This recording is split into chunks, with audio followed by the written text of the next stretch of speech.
amakuba agiye kuza ubanze kwakira Yesu icyama tukabana mu mubare wabanesheje.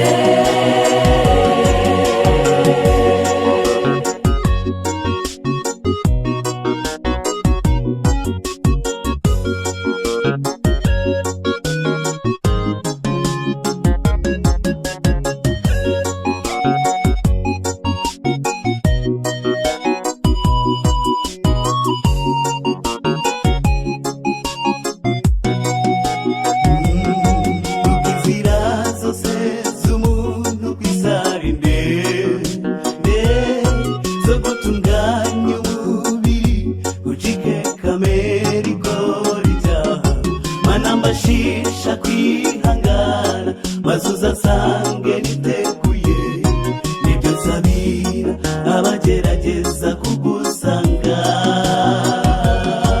Ariko umwami azababwira ati nimuze bwoko bwanjye mwemeye gutanga ubuzima buzira kumamya. Ariko abanze kumwakira ndetse n'inkozi z'ibibi azababwira ati mumva imbere sinabamenye. Ese nshuti witeguye ute kwakira umunsi ugiye kuza? Wari umubabaro ukomeye ku batiteguye, ubwo amakuba agiye kuza ubanze kwakira Yesu icyama tukabana mu mubare wabanesheje.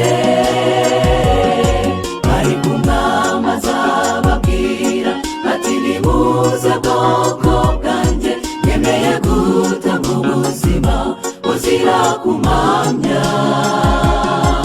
Ariko abanze kumwakira ndetse n'inkozi z'ibibi azababwira ati mumva imbere sinabamenye. Ese nshuti witeguye ute kwakira umunsi ugiye kuza? Wari umubabaro ukomeye ku batiteguye, ubwo amakuba agiye kuza ubanze kwakira Yesu icyama tukabana mu mubare wabanesheje.